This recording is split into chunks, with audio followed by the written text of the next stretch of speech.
Thom Hartmann here on the news. You need to know this. There was a massive police crackdown in New York City last night.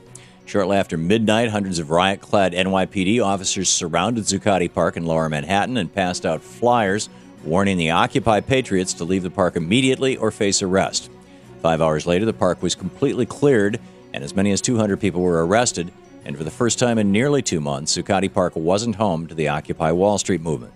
Everything in the park, from tents to the makeshift kitchen to the entire library collection of over 5,000 books, was destroyed and tossed into nearby sanitation trucks. During the raid, police blocked all roads into Zuccotti Park in an effort to prevent journalists from witnessing what was happening. But according to reports from journalists who were already inside the park, police beat people with batons, sprayed pepper gas, and even used sound cannons to disperse the crowd. After 5 a.m., hundreds of people roamed the streets of New York's financial district trying to figure out what happened and what to do next. Eventually, the Wall Street Patriots set up camp in nearby Foley Square.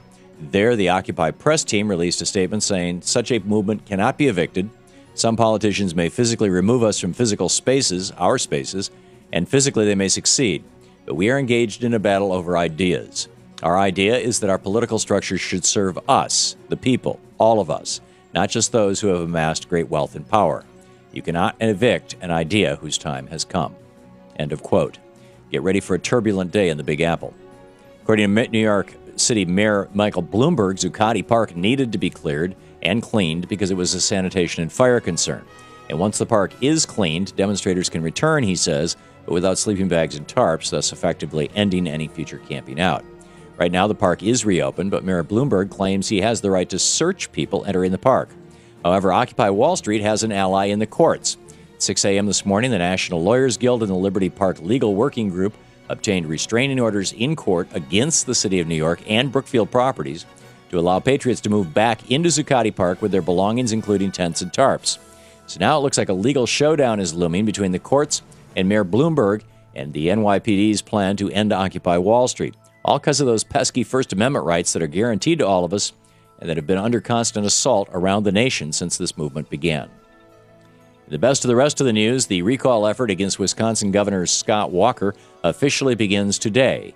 So get your friends in Wisconsin to get out there collecting signatures and informing voters. If we can keep up the momentum from last week's progressive electoral victories going and put Walker out to pasture, it'll be a huge victory for working people across America. Radical anti-immigration laws are bad for business. Not only are thousands of school children terrified to go to school because of Alabama's harsh anti-immigration laws, the state is set to lose $40 million in economic activity. According to a new report from the Center for American Progress, there are as many as 10,000 undocumented workers fleeing that state, meaning many farms will be forced to shut down by next season. Already the labor shortage is affecting farmers who are watching their crops rot in the field. Also, the government of Alabama could lose out on as much as $130 million in tax revenue from undocumented workers who are instead leaving the state. Bad policy, bad economics, bad idea. While the environmentalist movement scored a big victory last week when the White House pushed back a decision on the transnational Keystone XL pipeline, it suffered a setback yesterday in a likely place, Governor John Kasich's Ohio. Kasich, who got shellacked at the polls last week and saw his signature anti-union law repealed, went ahead with another very unpopular initiative in Ohio, fracking in state parks. Despite 70% of Ohioans opposing drilling on public lands, Kasich argued that his state will not, quote, walk away from a potential industry, end quote. And looking at Kasich's campaign contributions, you can see why he's not walking away from the oil and gas industry. He's received well over $213,000 in contributions from that industry, the most of any Ohio politician. Time to get mobilized again in Ohio and repeal Kasich's order to frack in state parks. It's the only way to make him listen to his constituents.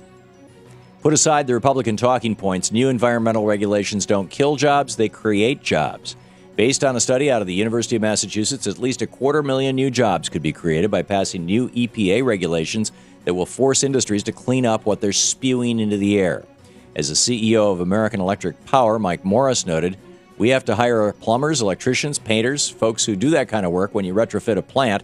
Jobs are created in the process, no question about that. All around the country, there are stories of factories having to employ more people to build scrubbers and install other cleaner energy devices to comply with EPA regulations.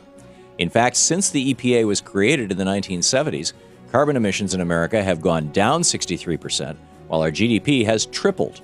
Plain and simple, environmental regulations are better for our health and our economy, although they do mean less profit for corporate CEOs, which is why Republicans hate them. Crazy alert, don't forget your workout underwear. A new invention out of Japan allows people to burn calories while just wearing their underwear. The Calorie Shaper is a new infomercial product being sold across Japan that is literally a pair of underpants built with honeycomb springs that offer calorie-burning resistance while people are doing everyday tasks like walking, getting up and out of chairs, or walking around the office. So the question, will Mitt Romney upgrade his Magic Mormon underwear?